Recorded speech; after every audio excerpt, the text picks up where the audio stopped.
Olha para essa pessoa linda que está do seu lado e fala: você é muito lindo. Se for solteiro, já é Deus falando aí nessa manhã. Ontem o pastor Weinhardt falou que vai começar a sair casamento aqui. Eu vi que muita gente ficou animada. Quantos dizem aleluia? Fala aí, eu estou na pista para negócio, você que está. Senão tem que ser assim. Glória a Deus. Eu vi um tempo de uma viagem, algumas semanas atrás. Eu estava numa viagem em Israel e estava com alguns dos grandes pastores do Brasil. Foi um tempo muito especial em Israel. E eu vi uma história lá bem interessante. Diz que o camarada estava contando uma história que o camarada resolveu ir para Israel e resolveu levar a sogra com ele. Então, eu vou presentear minha sogra, vou levar minha sogra para Israel comigo. É um presente para ela. E ele leva a sogra para Israel com ele. E a sogra começou a ter problema de coração no meio da viagem. Então, o coração dela começou a ter problema. E em uma das subidas lá, Israel é uma viagem muito exaustiva. Você sobe, anda muito. Em um lá dos trajetos, o coração dela para e ela veio a óbito, morreu. A sogra dele morreu na viagem. E aí ele foi para o cônsul brasileiro lá e com a sogra morta, ele falou: minha sogra morreu, o que eu faço agora? Falaram: é o seguinte, o cônsul falou para ele: você tem duas opções.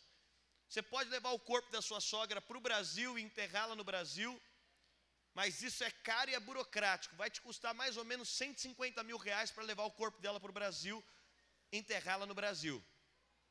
A segunda opção, a gente enterra o corpo da sua sogra aqui mesmo, você não tem que pagar nada. E aí, se você quiser, você pega os familiares mais próximos, paga a passagem, eles vêm para cá, a gente faz o enterro aqui, está tudo resolvido. Esse camarada saiu, ali do local, falou: vou lá fora pensar um pouco, pensou um pouco, e deu alguns minutos, ele voltou e falou lá para o cônsul: olha, eu já decidi o que eu quero, eu vou levar o corpo da minha sogra para o Brasil. E aí o camarada olhou para ele e falou: rapaz, mas você vai pagar 150 mil, tem certeza? É burocrático, é demorado, você vai pagar tudo isso para levar o corpo da sua sogra? Ele falou: sabe o que é? Que eu estava ali fora pensando, a última pessoa que eu soube que morreu em Jerusalém, depois do terceiro dia ela ressuscitou. Então, para não correr risco, para não correr risco, eu vou levar para o Brasil. Obviamente que é brincadeira. Eu quero compartilhar com você nessa manhã. Nós estamos falando sobre a justiça de Cristo. Você sabe, a graça de Deus, ela é uma oportunidade de você poder desfrutar de uma vida ainda mais plena. Sabe que, na verdade, viver a graça de Deus é uma oportunidade de ter um padrão de vida mais elevado. E a graça de Deus tem poder de fazer muitas coisas. Se minha esposa estivesse aqui comigo, os irmãos iam ver que a graça de Deus pode fazer. Você que é feio pode casar bem. Eu estou vendo muito irmão feio aqui. A graça de Deus pode dar um jeito para você. Tem esperança. A graça de Deus é uma oportunidade de desfrutar de uma vida ainda mais plena, mas em todas as áreas da sua vida, em tudo que você faz.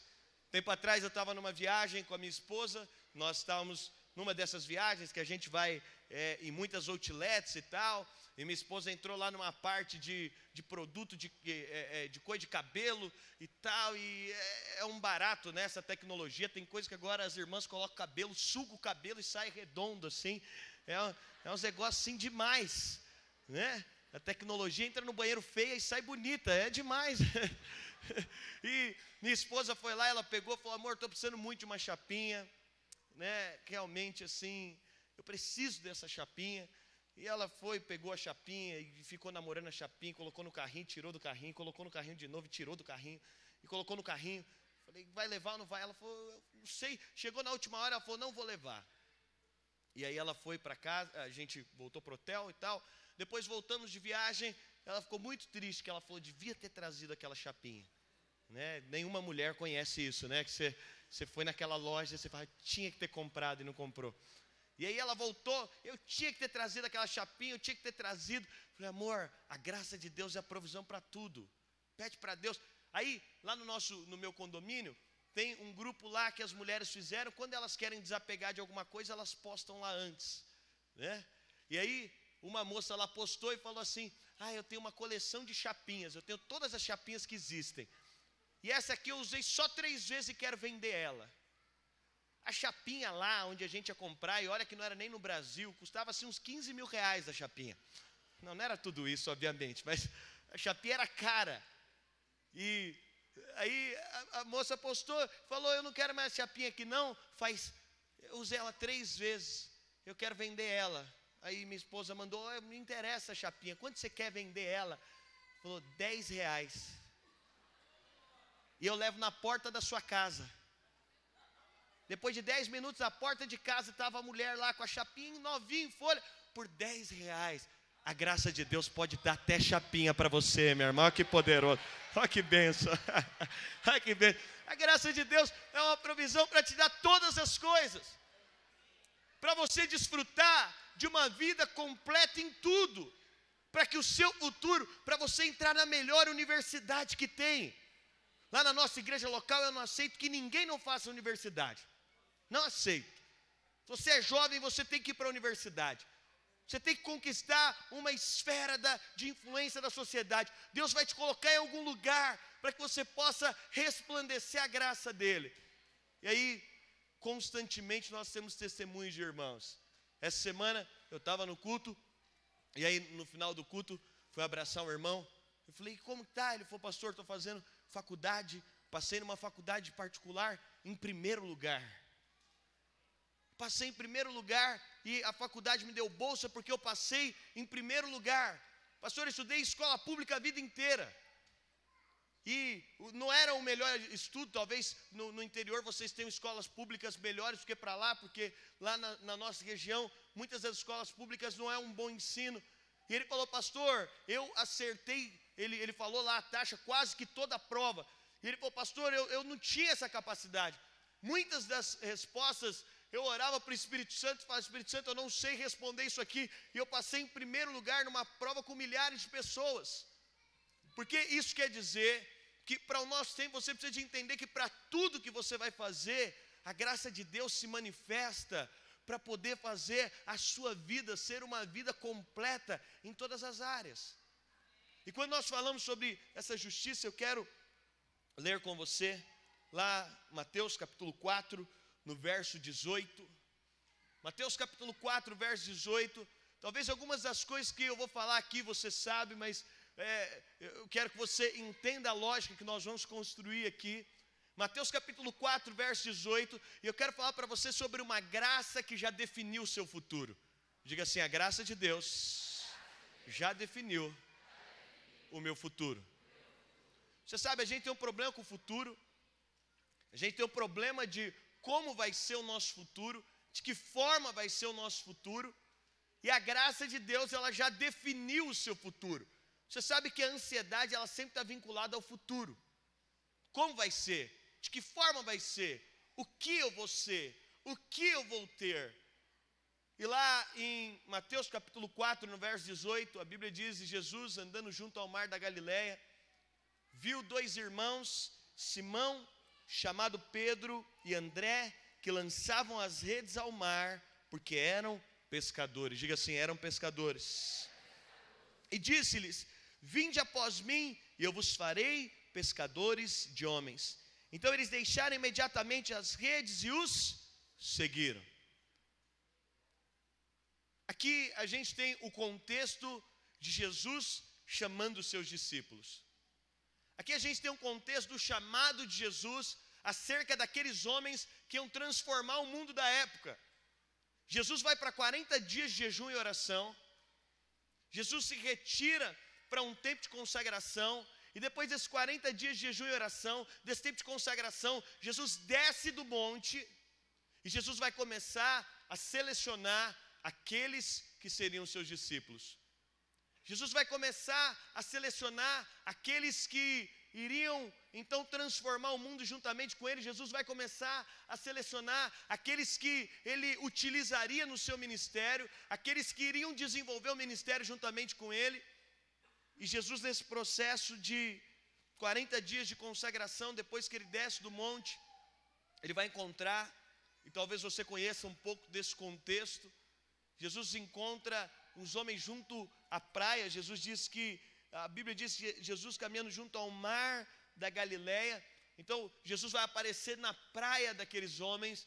Eu quero enfocar aqui a questão de Simão Pedro. Jesus, depois de 40 dias de jejum e oração, e a Bíblia é explícita em dizer que aqueles homens eram pescadores.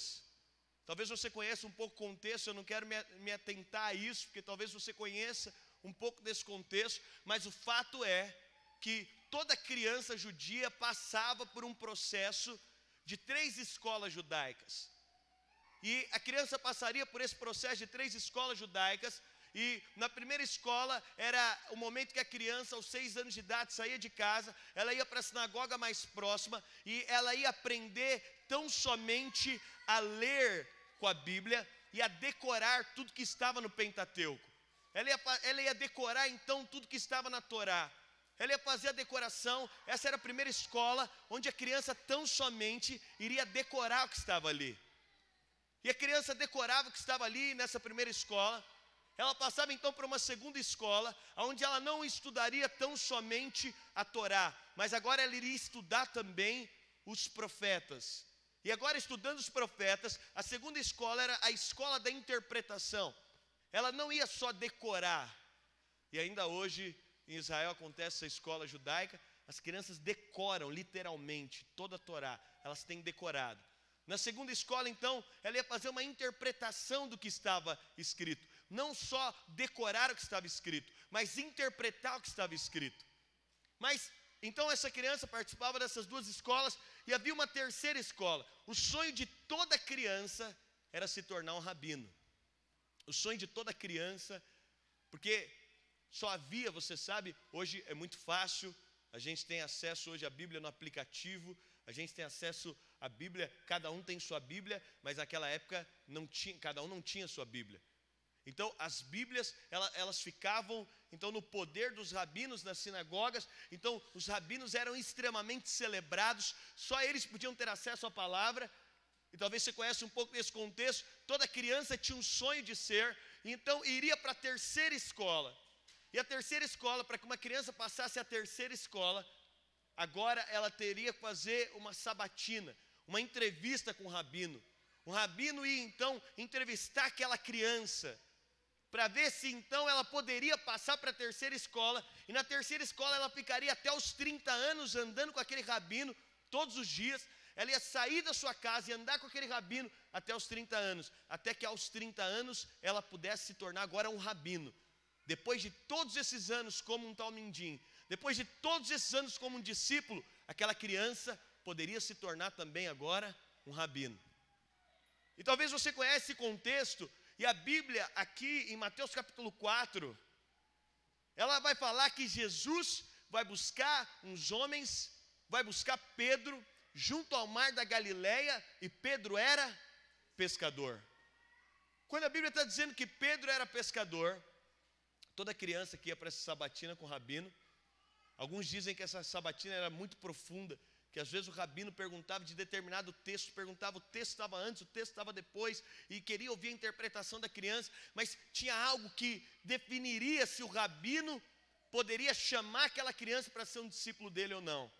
O rabino só chamaria para ser seu discípulo uma criança que ele julgasse que pudesse ser melhor que ele.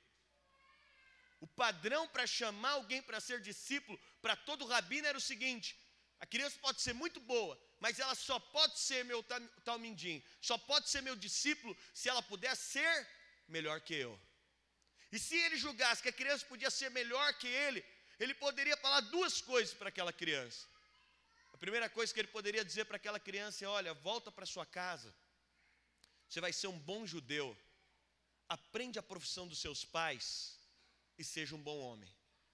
Essa era a primeira coisa que aquela criança poderia ouvir. Caso fosse recusada por aquele rabino, ela poderia ouvir: olha, volta para sua casa e aprende a profissão dos seus pais. Mas uma segunda coisa que aquela criança poderia ouvir é aquele rabino avaliando e falando: essa criança pode ser melhor que eu. Se ele julgasse que a criança poderia ser melhor que ele diria para aquela criança: vem e segue-me. Aquela criança ia voltar para casa, ela ia largar tudo, Os pais iriam fazer uma festa, a região que ela estava ia fazer uma festa. Aqui eu não sei se acontece, deve acontecer, mas lá em São Paulo, quando o pessoal passa em primeiro lugar no vestibular, colocam no outdoor. Acontece isso aqui para cá? Acontece? O pessoal vai para a rua também, né? Corta. Mas lá em São Paulo, o pessoal gosta de colocar no outdoor. Passou em primeiro lugar, né? Eu tenho uma filha de 6 anos, ela chama Chloe. E eu sempre falo para ela, Chloe, antes dela descer do carro, quando eu vou levar, às vezes ela na escola, eu falo, Chloe, você é a criança mais inteligente da sua sala. Você é brilhante, e eu sempre libero uma série de palavras sobre ela, desde que ela era muito pequenininha. E aí outro dia ela chegou em casa, né, e falou para mim, pai, você mentiu para mim. Ela entrou no carro e falou, pai, você mentiu para mim. Eu falei, por quê, filha? Ela falou, porque você falou que eu era a mais inteligente da sala, eu não sou. Eu falei, por quê? Porque ela está na fase de alfabetização, e ela falou, meu amigo já sabe ler. E aí eu perguntei para ela, quem é esse amigo? Aí a mãe dela me falou, é um japonês que tem na sala. Falei, filha, você é mais inteligente, mas tira o japonês dessa, porque não pode contar o japonês.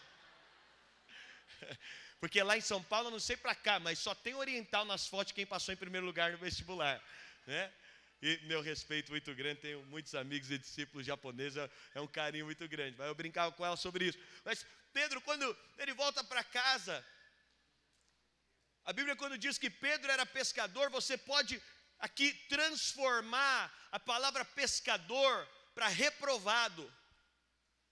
Pedro, um dia ele fez todo esse processo, e ele ouviu de um rabino, volta para sua casa, vai aprender a profissão dos seus pais, você pode ser um bom cidadão, mas você não pode ser melhor que eu. Ele ouviu isso de um rabino. E quando a Bíblia diz que Pedro era pescador, você pode substituir aqui para dizer, Pedro era reprovado. Pedro não cumpria a exigência. Pedro não tinha as qualificações necessárias. Pedro não tinha o potencial necessário. Pedro não tinha o conhecimento necessário. E a Bíblia diz que depois de 40 dias, 40 noites jejuando, Jesus tem que escolher seus discípulos. Me parece que Jesus vai no lugar errado escolher seus discípulos. Me parece que Jesus não está entendendo. Jesus é aquele que quer transformar o mundo. Queria utilizar esses homens para depois mudar toda a era. Ele devia ir na maior sinagoga, na sinagoga mais relevante da época. Ele deveria ir num lugar de gente notável. Ele deveria ir num lugar de gente especial. Ele deveria ir no lugar das pessoas mais cultas. Mas não, a Bíblia diz que Jesus aparece no mar da Galileia. E Jesus vai no lugar de um homem reprovado. Jesus vai encontrar alguém que tinha sido reprovado. Jesus vai encontrar alguém que não tinha as qualificações necessárias. Jesus vai encontrar alguém que tinha ouvido um dia de alguém, olha, você não tem as qualificações necessárias para ser melhor que eu. Parece que Jesus vai no lugar errado. Parece que Jesus está diante do homem errado. Parece que depois de 40 dias e 40 noites, Jesus está procurando as pessoas erradas. E Jesus está diante de Pedro, e diante desse contexto com Pedro, Jesus está diante de Pedro, e o sonho da vida de Pedro certamente era ouvir isso. E sabe o que Jesus está falando para Pedro? Pedro, eu tenho uma verdade sobre você, que nem você mesmo conhece. Eu sei algo sobre você, sobre a sua identidade, que nem você sabe. Pedro agora vai ouvir de Jesus, pela primeira vez na vida, uma verdade que nem ele sabia sobre ele, que nem ele conhecia sobre ele. Certamente Pedro tinha feito muita festa para os filhos dos amigos, para o primo distante, que alguém chegou lá e falou, seu primo foi escolhido por um rabino. Pedro teve que enrolar muito brigadeiro, teve que fazer muito beijinho para essas festas, teve que ir participar dessas festas, ver pessoas sendo aprovadas, e ele não, porque ele não era suficientemente bom, porque o que ele tinha era um olhar de reprovação sobre ele. Mas Jesus, quando vai escolher os seus discípulos, Jesus aparece na praia de Pedro, de alguém que é reprovado, para dizer, Pedro, eu tenho uma verdade sobre você, que você não conhece. Eu tenho algo para te falar sobre você, que nem você sabe. Você sabe, quando Jesus nos escolheu, e Jesus aparece na nossa praia, Jesus vem para dizer coisas sobre nós que nem nós sabemos. Jesus vem para falar palavras que nem você sabe sobre você. Jesus vem para trazer um valor.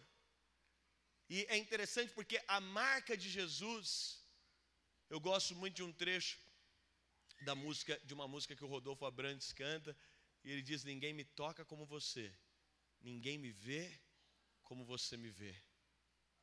Porque Jesus vem para Pedro, ele descortina uma visão que ele tinha sobre Pedro, que nem Pedro sabia, que nem Pedro conhecia. E quando Jesus vem, ele sempre vem para falar algo sobre a sua identidade, que ainda que todo mundo tenha te reprovado, Jesus aparece na praia de Pedro para dizer: Pedro, é você. Você sabe, a gente costuma estabelecer uma série de parâmetros para as pessoas que Deus pode usar.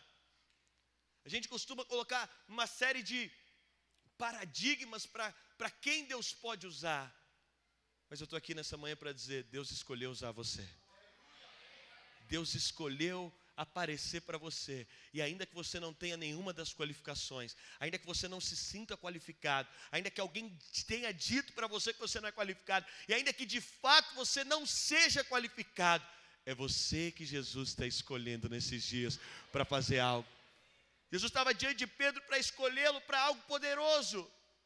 E Jesus vai estar com esse homem. E agora Jesus vai fincar uma verdade sobre Pedro que ele nunca tinha ouvido. Outro dia me perguntaram: pastor, aquela mulher pega em adultério, o que Jesus estava escrevendo na areia quando ela é pega em adultério? Jesus está escrevendo algo. O que Jesus estava escrevendo? Eu falei: não sei, mas no meu achismo, eu acredito que Jesus estava escrevendo todos os pecados dela. Ele estava escrevendo os pecados dela, ali, prostituição. Jesus estava escrevendo ali impureza. Mas daqui a pouco, depois de escrever todos os pecados dela, eu imagino que Jesus finca com mais força sobre a areia e escreve amor. Porque as verdades de Jesus sobre nós, elas são assim. Talvez você ouviu uma série de coisas que se tornaram verdades para você, sobre a sua vida. Mas sabe o que é interessante? É porque as verdades de Deus é como escrever na areia. Talvez muitas coisas foram escritas, mas na areia, o que escreve mais fundo é o que fica marcado. Sabe qual é a verdade? É que Jesus está diante de Pedro dizendo: Pedro, eu vim aqui para declarar sua identidade. Eu vim para escrever mais fundo. E o que é escrito de forma mais profunda é o que de fato fica gravado. O amor de Deus, a graça de Deus se manifesta para Pedro. Encontra ele para dizer: Pedro, ainda que você não tenha as qualificações, é você que eu vim usar. Ainda que você não tenha tudo. E aí Jesus fala algo para Pedro, algo que Pedro sonhava ouvir, algo que toda criança sonhava ouvir. E Jesus vai dizer para Pedro: vem e segue-me. Jesus vai liberar uma palavra para Pedro, e Jesus está dizendo para Pedro: Pedro, eu vejo em você potencial para ser melhor que eu. Eu vejo em você qualificação para ser melhor que eu. Eu vejo em você. E é interessante algo. Eu não sei se você lembra o dia que Jesus apareceu na sua praia a primeira vez. Eu não sei se você lembra quando Jesus apareceu lá na sua praia. Talvez você era a pessoa mais desprezível que tinha. Talvez você era a pessoa mais desacreditada da sua casa. Talvez você era a pessoa mais desacreditada da sua família. E aí Jesus aparece na sua praia. Eu lembro quando Jesus apareceu na minha praia. Certamente eu não tinha valor nenhum. Quando Jesus aparece na minha praia, Ele aparece na minha praia para dizer: olha, é você que eu quero usar. Mas naturalmente, eu não tinha valor nenhum. Talvez você lembre quando Jesus apareceu na sua praia. Talvez você estava no pior momento da sua vida. Talvez você estava na situação mais difícil da sua vida. Jesus vem e aparece na sua praia para te liberar uma palavra que você nunca tinha ouvido de ninguém. E eu quero te dizer, se Ele te escolheu, isso é inclusive um pré-requisito. Ele te escolheu porque você não merecia ser escolhido. Se Ele te escolheu e aonde Ele te achou porque você não tinha mérito nenhum. Mas essa é a primeira vez que Jesus aparece na praia de Pedro. E Jesus aparece na praia de Pedro, e a Bíblia diz que ele era um pescador, porque Jesus conhecia o passado de Pedro. Jesus sabia quem Pedro era. Eu quero te falar, Ele te escolheu e Ele conhece a sua história. Ele estava dizendo para Pedro: Pedro, eu sei quem você é. Eu sei que você era reprovado. Eu sei que você era pescador. Eu sei que você não tem as qualificações, mas eu te escolhi. Mas Jesus continua andando com Pedro. E aí Pedro agora vai viver um processo de discipulado com Jesus. Pedro agora vai caminhar num processo de discipulado, de uma vida compartilhada. Pedro vai para casa, ele vai pegar as coisas dele, e agora ele vai começar a caminhar com Jesus. E que coisa brilhante é caminhar com Jesus. Que coisa brilhante é poder andar com Jesus. Que coisa brilhante é poder ter uma vida compartilhada com Jesus. Pedro vai caminhar com Jesus para cima e para baixo agora. E eu te digo, caminhar com Emanuel devia ser algo brilhante. E nós temos algo mais sublime agora, que é o Espírito Santo. Mas Pedro começa a andar com Jesus. Pedro começa a caminhar com Jesus. E todas as vezes que a gente vai a Israel, a gente vai lá, tem a casa da sogra de Pedro em pé ainda, né? Muita gente diz que é o motivo que levou Pedro a negar Jesus. Jesus curou a sogra dele, então ele não ficou razoável com isso. Fica parecendo que eu tenho alguma coisa contra a sogra, né? Não tenho, eu amo minha sogra. Pedro começa a caminhar com Jesus agora. Pedro começa a andar com Jesus. A maioria dos teólogos creem que Pedro era o discípulo mais velho de Jesus, que provavelmente Pedro, ele era o discípulo, o único discípulo casado. Pedro começa a andar com Jesus. Pedro vem de uma estrutura. Pedro era empresário e agora Pedro vai andar com Jesus. Ele vai viver o dia a dia com Jesus. Pedro era o discípulo que, quando Jesus tinha uma agenda, Pedro cuidava de toda a agenda, ele cuidava de toda a logística. Ele ligava para a igreja que Jesus ia e falava: olha, eu estou aqui para cuidar dos voos. Olha, coloca determinada água, Jesus gosta disso. Pedro era esse discípulo que ia na frente, que resolvia tudo. Pedro era esse discípulo articulado. Pedro era o discípulo que, quando Jesus ia num lugar, ele acordava mais cedo, já tinha ido na padaria, o café já estava na mesa. Pedro resolvia tudo. Pedro era esse discípulo que estava com Jesus, ele já tinha um projeto do que eles iam fazer quando conquistassem o mundo. Pedro é esse discípulo agora que ele começa a amar Jesus de uma maneira muito intensa. Pedro entendia o nível de chamado, eu não era qualificado, mas agora ele começa a caminhar com Jesus, e ele começa a amar Jesus de uma maneira muito intensa. E Pedro agora começa a basear a vida dele, você sabe disso no quanto ele amava Jesus, no quanto o coração dele estava voltado para Jesus. E Pedro vai caminhando nesse processo, Pedro vai andando nesse processo, Pedro vai desenvolvendo a vida dele nesse processo. Eu sei que nós olhamos às vezes a vida de Pedro e achamos: Pedro era carnal demais. Não, Pedro era alguém genuíno. Pedro era alguém que tinha o coração voltado para Jesus. Pedro era alguém que tinha um coração honesto em relação a Jesus. Mas a sua honestidade o leva para começar a basear a sua vida numa força que ele tinha, no quanto no quanto o coração dele estava voltado para amar Jesus. Mas Pedro era alguém honesto. Você sabe, Pedro começa a caminhar com Jesus, ele começa a entender o poder do discipulado. Para mim, o milagre mais sem sentido da Bíblia é Pedro andando sobre as águas. Foi o único milagre na Bíblia que aparentemente ninguém foi curado, ninguém foi alimentado, que não houve muitos benefícios. Pedro andando sobre as águas, tudo bem, acalmar a tempestade, mas Pedro andando sobre as águas. E eu acho poderoso, porque quando Pedro vai andar sobre as águas, tem um sentido de que Pedro começa a entender essa vida de discipulado. Ele começa a ter percepção dessa vida de discipulado. Quando Jesus chama Pedro, Jesus está dizendo para ele: olha, eu acredito que você pode fazer algo maior que eu, por isso que você pode ser meu discípulo. Se você pode ser meu discípulo, era um padrão para qualquer rabi dizer para alguém: é porque você pode fazer mais do que eu. E Pedro, o milagre de Pedro andar sobre as águas, era por um motivo. Quando Pedro vê Jesus andando sobre as águas, o que ele diz? Mestre, se é o Senhor, permita que eu vá andando sobre as águas. Sabe por que ele está dizendo se é o Senhor? Porque ele está dizendo: se é o Senhor que é o meu mestre, está andando sobre as águas, eu também posso andar sobre as águas. Se é o Senhor que é meu mestre e você está sobre as águas, eu também posso. Pedro começa a ter uma revelação maior do discipulado. Ele está dizendo para Jesus: eu posso desfrutar do mesmo poder que o Senhor tem, eu posso fazer as mesmas coisas que o Senhor faz, eu posso desfrutar da mesma vida que o Senhor tem. E Pedro, porque ele vai confiar agora no quanto ele ama Jesus. Você sabe disso. Pedro vai, agora ele vai reforçar o amor dele. E eu quero caminhar porque, na verdade, eu quero chegar lá no final dessa história. Certamente você conhece esse processo. Pedro vai dizer para Jesus: eu nunca vou te negar, meu amor pelo Senhor é suficiente. E Jesus olha para ele e diz: Pedro, olha, antes que o galo cante, você não vai me negar uma vez só, não. Você vai me negar 3 vezes. E Pedro nega Jesus. Eu acho interessante. A gente gosta de camiseta de conferência, eu não sei aqui, né? Mas lá na igreja, tudo que faz, o pessoal gosta de camiseta. Crente gosta de camiseta para tudo, né? Tudo que a gente faz tem que ter uma camiseta, senão não tem graça. O pessoal fala: pastor, não foi bem mobilizado, porque não tinha camiseta. A gente gosta de camiseta. E Pedro, eu imagino que Jesus tinha uma camiseta. Jesus foi o primeiro a criar esse negócio de camiseta. Eu acho que na camiseta de Jesus tinha discípulo de Jesus, sei lá, ou escrito o nome de Jesus. Eu acho que Pedro sai para negar Jesus com essa camiseta no dia que ele foi. Porque Pedro está andando no meio do pessoal, alguém olha para ele e fala: você é discípulo do mestre. Esqueceu de tirar a camiseta da conferência, vê se pode. O Pedro chegou no nível igual a gente, eu não sei. Eu fui viajar esses dias com o pastor, a gente ficou 10 dias juntos. Os 10 dias ele usou a camiseta da igreja nos 10 dias.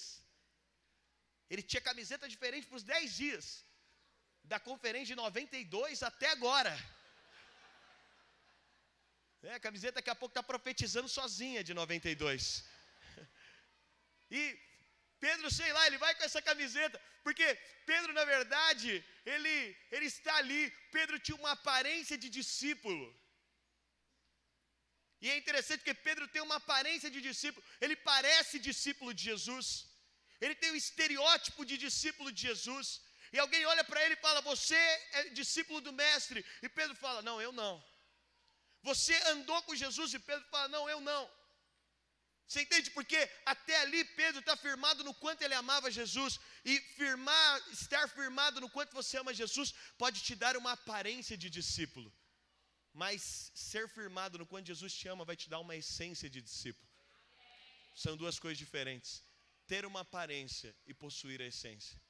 Nem todo mundo que tem aparência tem essência, mas todo mundo que tem essência vai repercutir e vai exalar a identidade que em Cristo é. E Pedro vai negar Jesus. E Pedro nega Jesus. Eu acho interessante porque lá em João capítulo 21, depois de ter negado Jesus, esse Pedro que Jesus aparece na praia dele, esse Pedro que Jesus dá uma esperança para ele, esse Pedro que é chamado por Jesus, esse Pedro que é escolhido por Jesus, agora ele vai negar Jesus. Agora, depois de todo esse processo, do Jesus que deu a vida por ele, do Jesus que fez tudo por ele, Pedro agora, na intenção de amar a Jesus, você sabe disso, ele nega Jesus. Mas algo poderoso acontece. Jesus tinha aparecido na praia dele. E João capítulo 21 para mim é o capítulo mais lindo da Bíblia.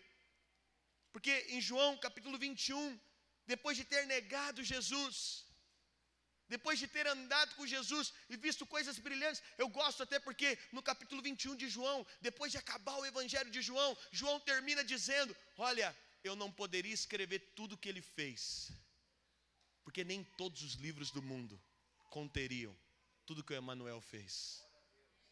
Tudo que o Jesus homem fez na terra não poderia ser escrito, nem todos os livros do mundo. E sabe o que é poderoso? Que Pedro vivencia isso. Pedro viu essas experiências. Pedro participou desses milagres. Pedro viu, conforme nós vimos ontem, a mulher do fluxo de sangue rompendo a multidão. Pedro viu os milagres que Jesus operou. Pedro enxergou, Pedro vivenciou esses milagres. Pedro viu a multiplicação de pães e peixes. Pedro viu a ressurreição daquela menina. Pedro enxergou, Pedro participou de cada uma dessas coisas. Mas depois de todo esse processo, Pedro negou Jesus. E Pedro agora, ele fala algo lá em João capítulo 21. Pedro olha para os outros discípulos, no verso 3, disse-lhe Simão Pedro: vou pescar. Diga assim: vou pescar. De onde é que Jesus tinha encontrado esse homem? Onde é que Jesus tinha ido achar Pedro? Onde é que Jesus tinha encontrado? Qual é o lugar que Jesus tinha ido tirar Pedro? Jesus tinha aparecido na praia de Pedro, lá em Mateus capítulo 4, e Jesus aparece na praia de Pedro, ele está pescando. Mas agora, depois de todo esse processo, de ter sido escolhido, de não ter tido valor, mas agora Pedro, porque confia no seu próprio amor, agora Pedro se frustra. E lá em João capítulo 21, Pedro olha para os discípulos e diz: vou pescar. Sabe o que Pedro está dizendo? Olha, eu estou frustrado e eu vou voltar para o lugar de onde Jesus me tirou. Em outras palavras, Pedro está dizendo: eu vou voltar para o lugar de onde ele me encontrou. Eu vou voltar para exatamente aquele contexto, eu vou voltar para aquele lugar, eu vou voltar para aquelas práticas, eu vou voltar para aquele estilo de vida de onde ele me tirou.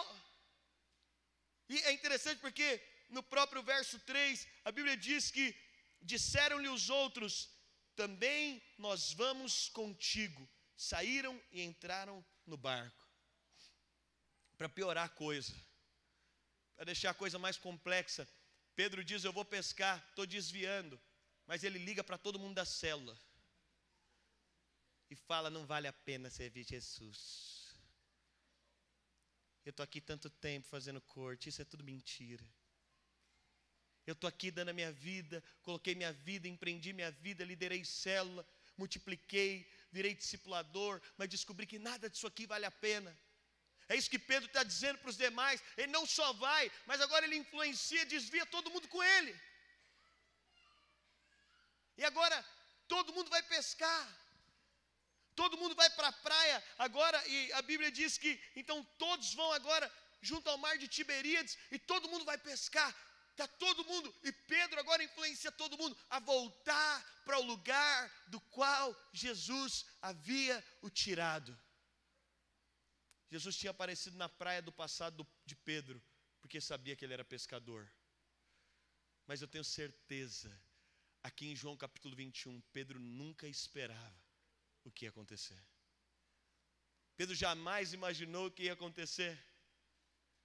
Por isso eu quero te falar, se o amor de Deus foi capaz de enviar Jesus para a terra para te perseguir, esse amor nunca vai te deixar mais. Esse amor nunca vai abandonar você mais. Você pode, e eu sempre digo isso, esse amor é o que mais estraga. Quanta gente que tenta desviar, que depois vem para pastor do céu. Não tem como desviar. Outro dia uma moça da igreja resolveu desviar. E eu digo que tem irmãos que eles estão construindo testemunho para contar no encontro depois, né? Eles só estão construindo. Alguns vêm e falam: filho, você só está construindo um belo testemunho, depois você volta. E Deus é gracioso. E aí ela, nessa de construir o testemunho, ela foi para uma balada, chegou lá na balada, fazendo tudo mais um pouco. Olha, tem uma irmã que foi na balada também. Ela resolveu ir na balada para fazer tudo e mais um pouco. A hora que ela entra no banheiro da balada, tinha uma moça jogada no chão, se estribuchando no chão. E aí olharam e falaram: está passando mal, chama o bombeiro e tal. Na hora ela viu e a menina virava o olho e falava com uma voz grossa. Ela falou: isso é demônio. Ela falou: aqui não, pelo amor de Deus, aqui não. Deixa eu em paz, deixa eu fazer minhas coisas, me larga, me solta. E daqui a pouco ela vendo ali aquela situação, e aí chegaram o pessoal para ajudar e nada resolvia. E o pessoal: não sei o que está acontecendo. Ela falou: eu vou ter que colocar a mão. O que você acha que ela teve que fazer? Teve que expulsar o demônio no meio da balada. Ela falou: pastor, mas não me deixa em paz, não me larga. Eu falei: é assim mesmo. E não vai te deixar. Porque quando Deus define, a Bíblia diz que Ele abre mão da sua glória. Jesus abre mão da sua glória para vir atrás de você. Está definido que o Deus que abandonou o céu para perseguir você na terra, Ele vai te perseguir até te encontrar.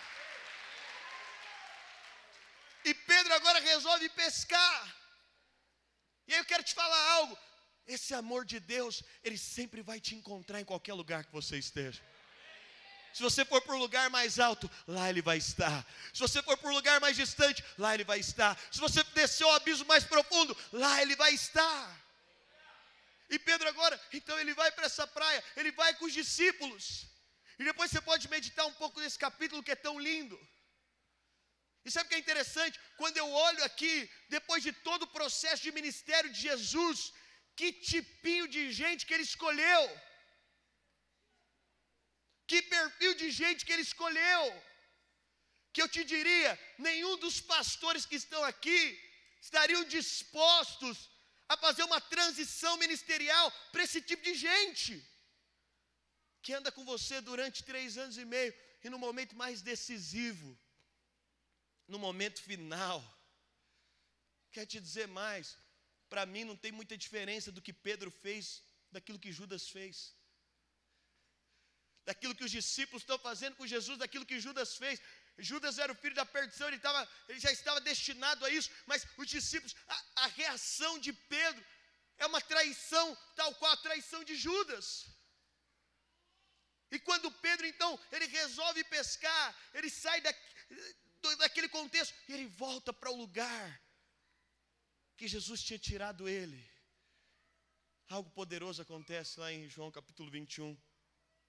A Bíblia diz no verso 4, mas ao clarear da madrugada, estava Jesus na praia.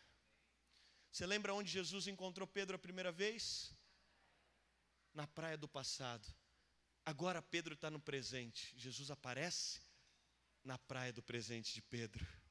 Todavia os discípulos não reconheceram que era ele. Perguntou-lhe Jesus, filhos, tende aí alguma coisa de comer? Responderam-lhe não. Então lhes disse, lançai a rede à direita do barco e achareis. Assim fizeram, já não podiam puxar a rede, tão grande era a quantidade de peixes. Aquele discípulo a quem Jesus amava disse a Pedro, é o Senhor. Simão, ouvindo que era o Senhor, cingiu-se com a sua veste, porque se havia despido, e lançou-se ao mar.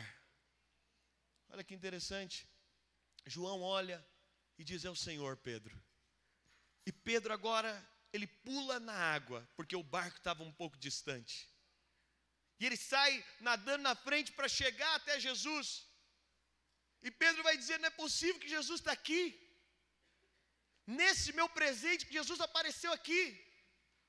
Não é possível que Jesus... E aí Pedro sai correndo. E eu tenho a minha teoria, que Pedro corre na frente, porque Pedro imagina, agora eu vou ouvir de Jesus o que eu mereço ouvir. E eu vou na frente, porque Jesus tinha um discipulado muito aberto. Ele falou, Jesus vai me pegar agora, e Ele vai falar para mim tudo que eu mereço ouvir. Então é melhor eu chegar na frente e apanhar na frente. Quem tinha amigo aqui na escola sabe, você nunca quer chegar em casa com sua mãe brava com todo mundo. Porque se ela resolve te bater na frente de todo mundo, fica pior, a surra é 2 vezes. Então Pedro imaginou, eu vou chegar na frente. E quando Pedro chega até Jesus, Pedro vem correndo na frente e ele chega até Jesus. E aqui para mim tem o encontro mais embaraçoso de toda a Bíblia. Lá no capítulo 21, continua dizendo, depois Jesus pergunta se eles têm algo e o milagre acontece, João reconhece, mas os outros discípulos vieram no barquinho puxando a rede com os peixes, porque não estavam distantes da terra, senão quase 200 côvados. Ao saltarem em terra, viram ali brasas em cima, peixes e também haviam pão. Disse-lhe Jesus, trazei alguns dos peixes que acabaste de apanhar. Simão Pedro entrou no barco e arrastou a rede para a terra, cheia de 153 grandes peixes. E não obstante serem tantos, a rede não se rompeu. Disse-lhe Jesus, vinde, comei. Nenhum dos discípulos ousava perguntar-lhe, quem és tu? Porque sabiam que era o Senhor. Jesus vai na praia do presente de Pedro. E Pedro pula na frente porque ele está esperando ouvir. E quando ele chega, Jesus diz, tem pão e peixe. Sabe o que eu quero te falar? Nos seus piores dias, espere sempre ouvir uma verdade de Jesus. Nos dias mais difíceis, espere sempre ouvir uma verdade de Jesus. E nos dias mais difíceis, saiba, nada muda para Jesus. Se você não foi abençoado por aquilo que você fez, você também não pode receber maldição por aquilo que você faz, porque tudo tem a ver com Ele. Quando Pedro se encontra com Jesus, tem pão e peixe. Sabe o que Jesus estava falando? Eu tenho um confronto para você. E para o judeu, mesa é um lugar de comunhão. Jesus está com pão e peixe para Pedro, para dizer, Pedro, eu estou aqui para falar para você, que nada mudou na nossa comunhão. Nada mudou. Sabe, seu nível de vida cristã pode ser levado quando você perceber que nada muda. Os melhores dias não mudam a comunhão. Os piores dias não mudam a comunhão. Tem pão e peixe. Jesus estava falando, Pedro, o lugar da comunhão está estabelecido. Um judeu só vai sentar com quem ele tem comunhão. O lugar da comunhão está estabelecido. Não mudou a comunhão. Não mudou a maneira que eu te vejo. Não mudou meu coração em relação a você. Mas aí aqui eu quero caminhar. Jesus está na praia do presente de Pedro. Jesus está dizendo, Pedro, eu conheço o seu presente. Mas aí Jesus vai entrar em algo. E a Bíblia diz que nenhum dos discípulos ousava dizer nada. Você imagina que todo mundo sabia o contexto de traição de Pedro. Todo mundo sabia que Jesus estava encontrando eles no lugar para onde Jesus já tinha os tirado. E todo mundo está olhando aquele contexto. E a Bíblia diz que ninguém ousava falar nada. Pedro está ali com nó na garganta. Todos os discípulos estão ali olhando aquele contexto e ninguém ousa falar nada. Ninguém quer falar nada. É aquele clima que você pode ouvir até a mosca que está passando, porque está todo mundo parado, esperando. O que Jesus vai falar? Tá bom, Jesus veio aqui, colocou pão e peixe, mostrou para Pedro que a restauração, que a comunhão está restaurada. Mas o que Jesus vai falar para Pedro? Será que Jesus vai deixar assim? E aí a Bíblia diz, depois de comerem, lá no verso 15, depois de terem comido, perguntou Jesus a Simão Pedro. E aqui para mim, tem a pergunta mais embaraçosa de toda a Bíblia. Jesus está diante do traidor, de alguém que o havia abandonado na cruz, de alguém que havia jogado todo o tempo de investimento fora.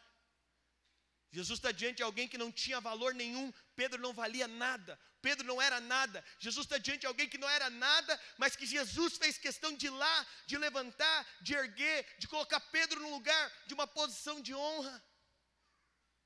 E Jesus está diante de alguém agora que o negou, que o traiu. Um tempo atrás eu tive que fazer uma reconciliação na minha igreja local, de um casal. O marido acabou se envolvendo num caso de infidelidade, e ele me ligou, ele chorava. Ele dizia, pastor, minha esposa não merece o que eu fiz com ela. Pastor, minha esposa não merece. Eu não tenho nada para falar da minha esposa, pastor, porque ela não merece. Eu falei, filho, mas nós vamos ter que sentar com ela, você vai ter que abrir o seu coração para ela. Ele falou, pastor, o pior, ela vai me perdoar, esse é o pior. Como é que eu vou estar diante dela, pastor? Minha esposa não merecia isso. Talvez você já viu uma cena de alguém que feriu o outro que não merecia ser ferido. Pedro está diante de uma cena que ele feriu alguém que não merecia ser ferido. E a Bíblia diz então que está todos os discípulos olhando, esperando o que Jesus ia falar. Se o irmão do teclado puder me ajudar aqui. No verso 15, depois de terem comido, perguntou Jesus a Simão Pedro, Simão, filho de João, tu me amas? Certamente você conhece essa pergunta de Jesus.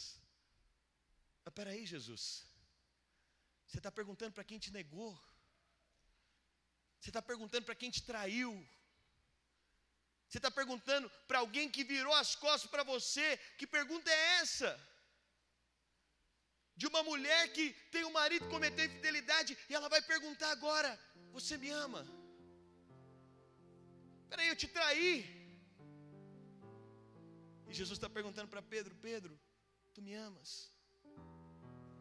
Você sabe, na nossa Bíblia e no português só tem um tipo de amor. Amor é amor. Mas no grego não tem só um tipo de amor. No grego tem alguns tipos de amor. E tem um amor que se chama ágape. O ágape é amar a ponto de entregar a sua vida. Aqui no original, Jesus está diante de Simão Pedro, e ele está perguntando, sabe o que? Pedro, tu me ágape? Pedro, você me ama a ponto de entregar a sua própria vida?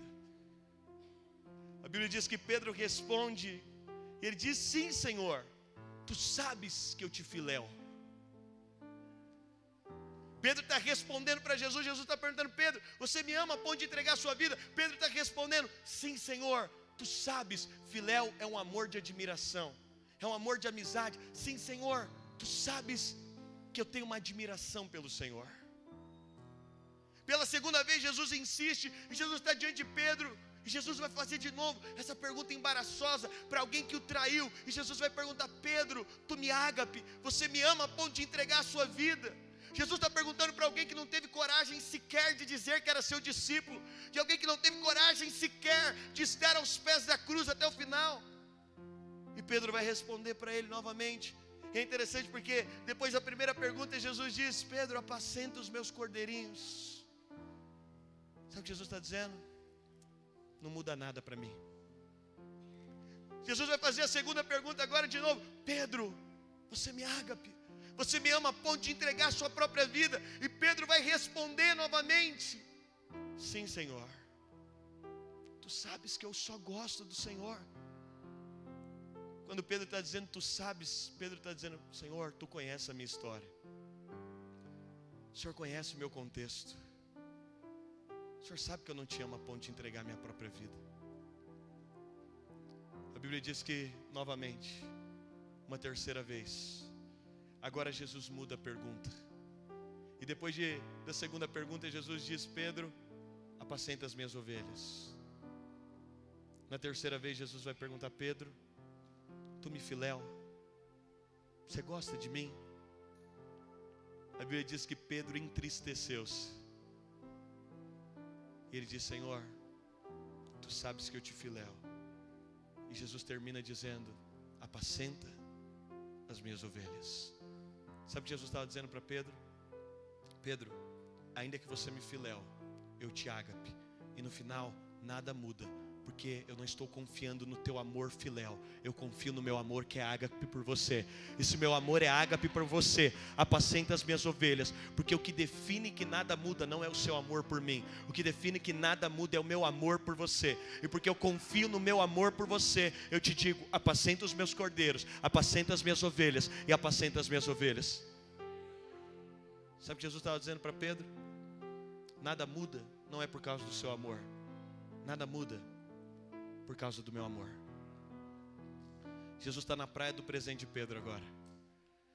Jesus conhecia a praia do passado de Pedro. Agora Jesus está na praia do presente de Pedro. E na praia do presente de Pedro, Jesus está falando: Pedro, nada muda. Sabe o que eu quero te falar? Não interessa a praia do seu presente, não interessa o que você fez com a herança que você recebeu, não interessa o que você fez com aquilo que Deus te deu, não interessa quão distante você acha que está, quanto tempo você acha que perdeu. Jesus aparece na praia para dizer: eu estou convicto que é o meu amor que define o final das coisas. Eu estou convicto que é o meu amor que aperfeiçoa. E é interessante porque a Bíblia diz que agora Jesus vai entrar para mim. Ele aparece na praia do passado de Pedro, lá em Mateus capítulo 4. Agora em João capítulo 21 ele está na praia do presente de Pedro. Mas para mim agora ele entra na praia do futuro de Pedro. E a Bíblia vai dizer na praia do futuro de Pedro, lá no verso 19, no verso 18, a Bíblia diz: em verdade te digo, Jesus dizendo para Pedro, que quando era mais moço tu te cingias a ti mesmo e andavas por onde querias. Quando porém fores velho, estenderás as mãos e outro te cingirá e te levará para onde não quer. Disse isso para significar com que gênero de morte Pedro havia de glorificar a Deus. Depois de assim falar, acrescentou-lhe: segue-me. Sabe o que Jesus estava falando para Pedro? Você lembra a primeira coisa que ele disse para Pedro? Segue-me.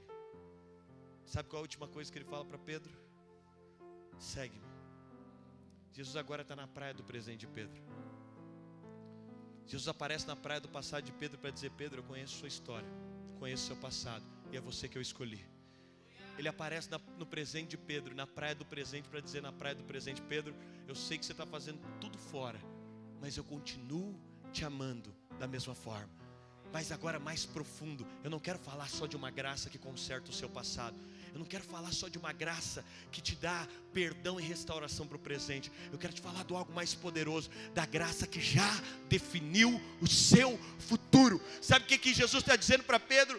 Pedro, hoje você é livre, mas um dia você não vai ser livre. Você vai morrer, Pedro, pelo meu amor. Vem e segue-me. Sabe o que Jesus estava dizendo? Pedro, e outro dia meditando sobre isso, eu falei: Jesus, por que na praia, nesses 3 momentos? Jesus me disse: porque eu conheci a praia do passado de Pedro, eu conheci o passado dele, eu conheci o presente, mas na mesma praia eu já tinha definido qual que era o futuro de Pedro, eu já tinha definido como ele ia morrer. Sabe o que eu quero te falar? Quando Jesus te chamou na praia do seu passado, ele já sabia da praia do seu futuro, ele já sabia naquilo que você ia dar, ele já sabia naquilo que você ia se tornar.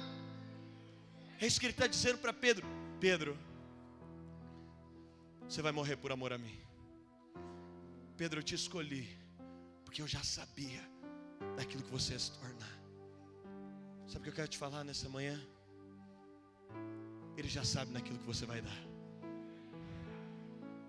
Jesus é como aquele bom investidor que quando ele olha para algo, ele já enxerga no que vai dar. Quando ele te chamou, ele já sabia no que ia dar. E ele diz para Pedro: Pedro, vem e segue-me. Sabe o que ele estava falando para Pedro? Pedro, quando eu te chamei, no dia que eu te chamei, eu já sabia lá no final o que você ia ser, naquilo que ia dar. Sabe o que eu ia te dizer? Jesus já definiu no que você vai dar. Talvez você está olhando para a sua casa, ele já definiu o que a sua casa vai dar.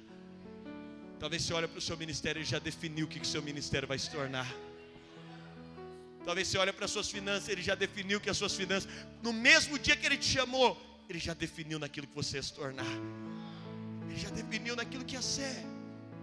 Lá no dia que ele te encontrou sem valor, ele já olhou para você. Ele sabia do seu passado, ele sabia do seu presente, mas ele escolheu você, porque ele já tinha definido o seu futuro. Ele já definiu aquilo que você vai se tornar. E sabe o que ele estava dizendo? Pedro, não é o seu amor, é o meu amor que vai definir aquilo que você vai ser, aonde você vai chegar e aquilo que você vai se tornar. Sabe qual é a questão? Você pode descansar, porque já está definido. Você pode tão somente descansar, porque quem te chamou já definiu. Quem te chamou já definiu. Quem te chamou já sabe naquilo que você vai se tornar. E não é o seu amor que vai definir o lugar que você vai chegar. É o amor dele por você que vai definir todas as coisas.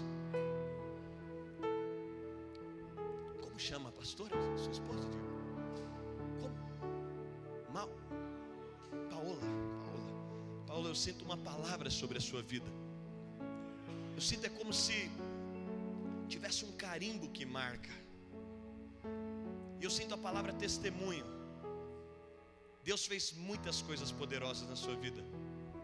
Ele fez coisas que você não podia imaginar e que você não merecia, para marcar a sua vida com uma palavra chamada testemunho.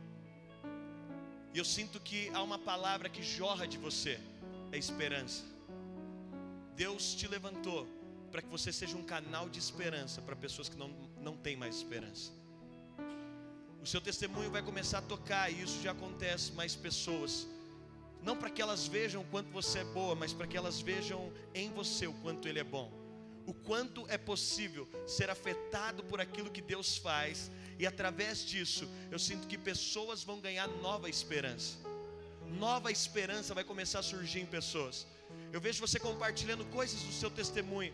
Talvez tenham coisas que você nem se sente à vontade em compartilhar, mas eu vejo Deus te usando com uma liberdade para você poder liberar palavras, para que você possa ressuscitar a esperança de pessoas. Eu sinto Ele te dizendo: no dia que eu te encontrei, eu já defini naquilo que você seria.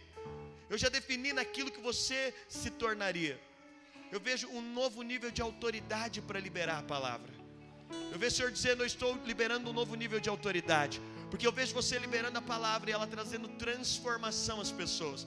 As pessoas vão olhar para você e há uma nova estação sobre a sua vida, do liberar de esperança.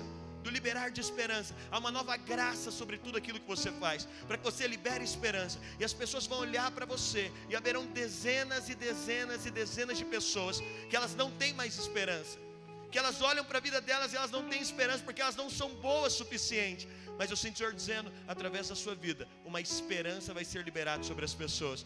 Eu vejo você subindo novos degraus. Deus vai fazer coisas maiores. Deus vai te levar em lugares muito maiores que aqueles que vocês estão hoje. Seu coração é grato por tudo aquilo que Deus tem feito, mas eu sinto Deus dizendo, foi uma estação de restaurar o seu coração, de redimir a sua história, de te dar novos caminhos. Mas eu sinto o Senhor falando, há uma estação de subir degraus mais altos. Há uma nova estação de ousadia para degraus mais altos. E esses degraus mais altos que Deus vai te levar, há uma plataforma para que você produza esperança. Enquanto você gera esperança nas pessoas, Deus vai te levar mais alto, para que as pessoas que recebem esperança enxerguem que não há limites para quando Deus entra na história de alguém, porque não há limites quando Deus começa a influenciar a história de alguém. Eu sinto Deus dizendo, eu vou desenhar a sua história como eu desenhei a história de Abraão. A minha história na sua história. A minha história vai ser desenvolvida na sua história. Eu vou desenvolver a minha história através da sua história, para que isso produza esperança nas pessoas, e debaixo dessa esperança, elas se sintam encorajadas a chegar aos lugares e enxerguem que Deus pode entrar, afetar, transformar uma história e levar alguém a lugares que ela não poderia chegar naturalmente, sozinho.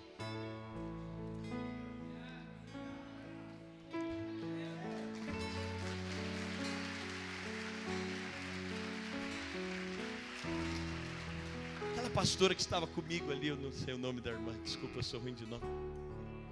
Lorena, eu sinto Deus te dizendo que Ele está liberando dons com uma maneira nova sobre o seu coração.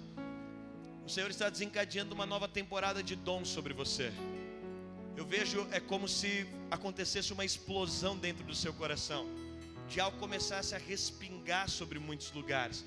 Eu sinto Deus falando, eu te dei um ministério, eu coloquei dons sobre você, para uma abrangência maior do que tem acontecido. Mas eu sinto o Senhor dizendo, eu estou fortalecendo a sua identidade, a identidade daquilo que eu te chamei a fazer.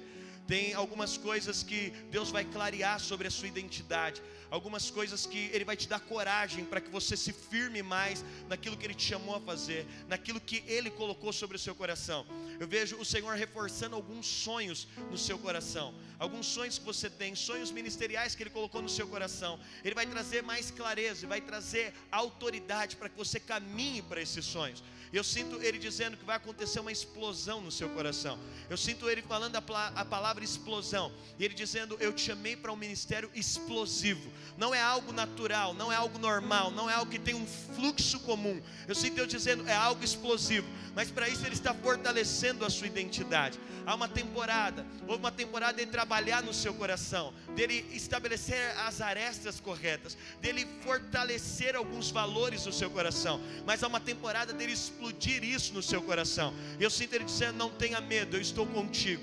Não tenha medo. Eu sinto a mesma palavra que Ele trouxe para Moisés, Ele trazendo para você, Ele te dizendo, não tenha medo. Algumas vezes você vai olhar para o pastor, Senhor, eu não sei fazer, eu não sei como ir, eu não sei de que forma falar. E eu sinto Ele dizendo, eu estou contigo, não tenha medo. E Ele vai fazer com que esses dons fluam, para que esses dons sejam um respaldo daquilo que Ele quer fazer através de você. Ele vai te respaldar nessa temporada, através de dons de uma maneira sobrenatural. Eu vejo você colocando a mão sobre os enfermos, eles sendo curados. Eu vejo você conversando com pessoas, um dom de sabedoria novo, para que pessoas sejam curadas nas emoções, para que as pessoas tenham a sua mentalidade transformada pelas verdades. Eu vejo a sua vida tocando influência às pessoas e acontecendo uma transformação sobrenatural na vida das pessoas. Eu sinto que é uma temporada de dons, que Ele está te chamando para um tempo de consagração em secreto especial, para que esses dons fluam. É um novo tempo de loucura de Deus, para essa explosão que Ele vai fazer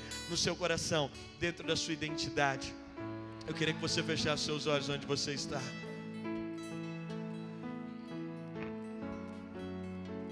Gostaria que você meditasse de onde Ele te tirou. Na praia do seu passado, onde Ele te encontrou. Aonde você estava, lá na praia do seu passado, aonde você estava o dia que Ele chegou até você.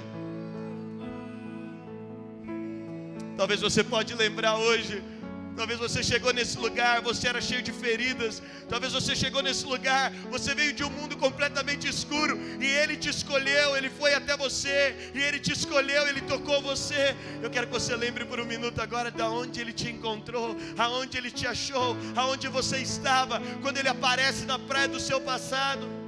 E mesmo assim, Ele escolhe acreditar em você. Ele escolhe te dar uma palavra para dizer: eu te escolhi, porque eu creio que você pode fazer obras maiores do que eu. Mas Ele está na praia do seu presente. Eu não sei como tem sido o seu presente, mas Ele está na praia do seu presente hoje. Não interessa como está no seu presente, hoje tem pão e peixe para você. Eu sinto algumas pessoas aqui que você sente que você está atrasado no tempo. Algumas pessoas que você sente que você deveria estar muito à frente do lugar que você está.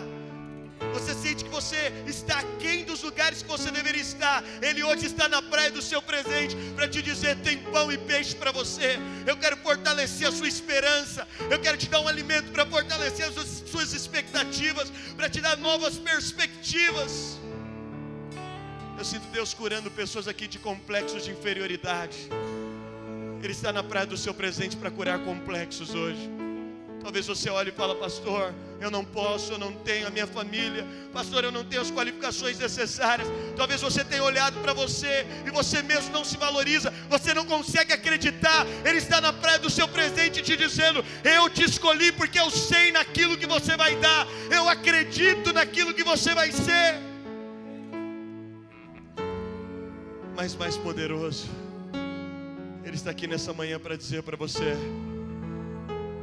eu estou na praia do seu futuro. Eu já defini o seu futuro. Eu já defini naquilo que você vai dar. Eu já defini onde você vai chegar. Eu já defini onde a sua família vai chegar. Eu já defini quando eu te escolhi. Eu já defini naquilo que vai ser. Eu já defini. E todos os seus dias estão escritos diante de mim. E eu já defini aquilo que vai ser. Por um minuto eu quero que você feche os seus olhos. Eu sinto uma nova ousadia e fé. Quando Pedro ouve aquela palavra de Jesus, o coração dele é cheio de fé, porque ele tem a perspectiva. Não tem a ver com aquilo que eu vou fazer, tem a ver com aquilo que Ele fez por mim. Eu quero que você comece a meditar no seu futuro agora. Comece a trazer a sua memória agora cada uma das palavras que Jesus já te deu. Comece a trazer a sua memória agora cada uma das promessas que Ele liberou sobre a sua vida. Comece a trazer a memória agora cada palavra que Ele proferiu quando Ele te encontrou ao longo dessa caminhada. Hoje Ele está aqui para te dizer: eu te escolhi, porque essas palavras se tornarão reais, elas se tornarão vivas. Oh, Espírito de Deus, comece a trazer a memória agora cada uma dessas palavras. A palavra do seu casamento, a palavra da sua prosperidade, a palavra da transformação da sua família, a palavra do avanço ministerial. Ele está dizendo para você nessa tarde: essas palavras são reais. Quando eu te escolhi, essas palavras são reais. Eu quero que com seus olhos fechados agora, nós vamos adorar o Senhor por um minuto. Eu quero que você deixe esse espírito de fé tomar o seu coração. O Deus que te escolheu, a graça que perdoa o seu passado, a graça que está no seu presente, é a graça que já definiu o seu futuro. Ela não desiste, e Ele mesmo diz: nenhuma das palavras que eu liberei voltarão para mim vazias. Eu quero te dizer nessa tarde: nenhuma das promessas de Deus, você não morrerá antes que todas as palavras de Deus sejam cumpridas na sua história. Oh, Jesus.